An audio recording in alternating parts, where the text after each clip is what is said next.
जय श्री राम। भाइयों बहनों, मैं महामंडल से डॉक्टर मोहनानंद शास्त्री रामानंद आश्रम से एक बहुत तक रोचक प्रसंग सुनाता हूँ आपको। सुनिए। एक बार भगवान शंकर के पास में कीचक, भीमसेन, दुशासन ये मल्ल युद्ध सीखने के लिए गए थे।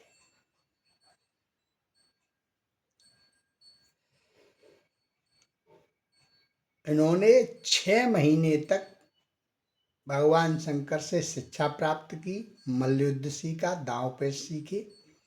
उसके बाद में भगवान शंकर ने कहा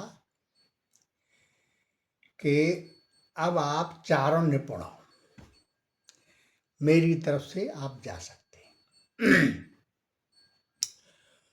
तो जरासंध, दुशासन और कीचक तीनों चले आए। भीमसेन कहने लगा, बोले मैं तो नहीं जाऊंगा। क्यों? बोले जिस माता पार्वती ने हमको 6 महीने बना बना के भोजन खिलाया, चलते समय उसका आशीर्वाद लेके चरण स्पर्श करके आज्ञा लेके जाऊंगा। बोले तुम आज्ञा लेते रहो, हम जा रहे हैं। तीनों चले आए। अब केवल भीमसेन रह गए। बैठे रहे। माता पार्वती जी दोपहर में अपना नहा धो के पूजन पाठ करके लौटी। भीमसेन ने चरण स्पर्श किए, माता ने आशीर्वाद दिया। माता बोली, वो तीनों कहाँ हैं? बोले तीनों तो माता चले गए। बोले मेरे से बिना बोले ही चले गए, बिना मिले चले गए? बोले हाँ। ठीक है, अब आप जा रहे हो? बोले हाँ। ठीक है, तो बेटा मेरा आशीर्वाद है। भगवान शंकर ने क्या दिया आपको? बोले माता, भगवान शंकर ने हमको 10-10 हजार हाथी का बल दिया है, चारों को। ठीक है बोले, प्रसन्न हो? बोले हाँ।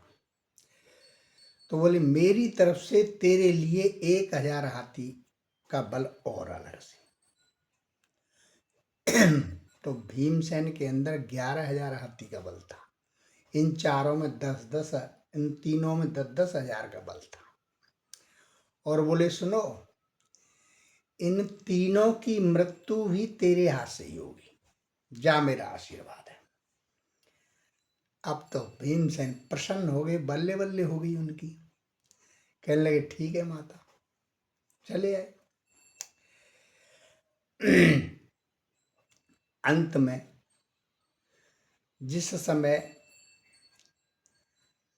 अज्ञातवास में थे पांडव, उस समय द्रौपदी को कुदृष्टि की उसने। राजा विराट के यहाँ पर अपना समय व्यतीत कर रहे थे ये, यानी नौकरी कर रहे थे अपने को छुपाने के लिए।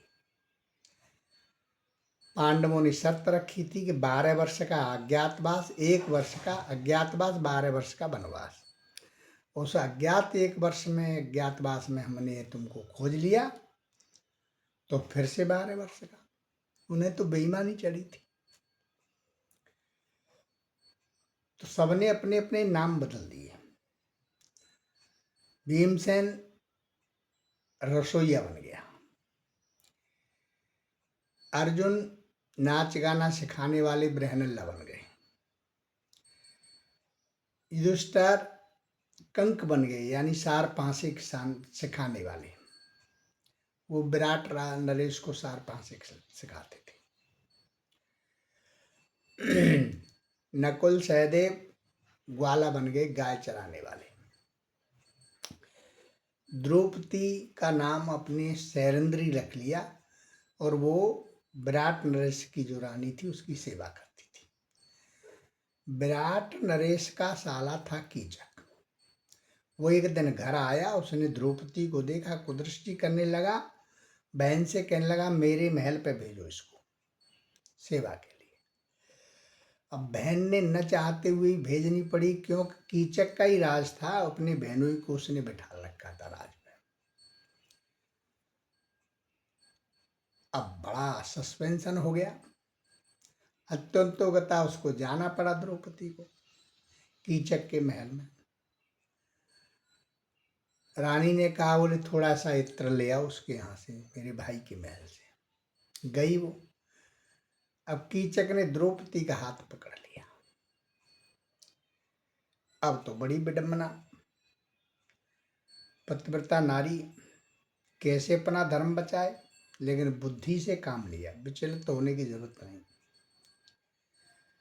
उसने कहा, देखो तुम हमें प्रसन्न हो और हम आपको प्रसन्न हैं, लेकिन ये क्या हाथ पकड़ के खींचतानी कर रहे हो? जब मियाँ बीवी राजी, क्या करेगा जी, हम दोनों राजी हैं, फिर क्या दिक्कत है? कीचक प्रसन्न हो गया, कहने लगा, बताओ। बोले ऐसा है, आज रात को आप वो पाठशाला है गांव से बाहर, उसमें आ जाना रात को 12 बजे। ठीक है। अब वो रोती पाती गई बेचारी भीमसेन के पास। भीमसेन रसोई घर में अपना लड्डू बना रहे थे, सेना के लिए भोजन तैयार करते थे। जाकर के उसने निवेदन किया भीमसेन से, बोले मेरी इज्जत बचा लो। बोले हाँ। रानी से सैरंद्री ने कपड़े जनाने मांग करके दिए, जेवर दे दिया, पहन लिया। भीमसेन जनाने बन गए, बढ़िया लंबा चौड़ा जवान पहन करके बड़ी तगड़ी स्त्री लगने लगा।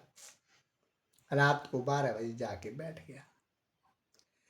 पाठशाला में कीचक आया, बड़ी प्रसन्न मुद्रा से सेंट वेंट लगा करके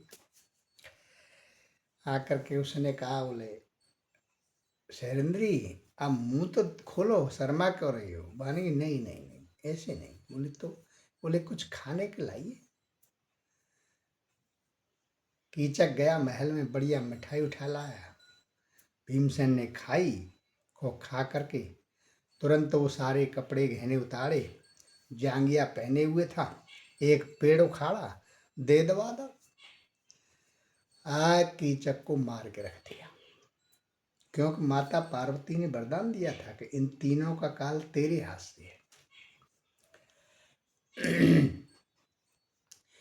युद्ध में दुशासन को मार डाला, देगदा उसकी जांघों में,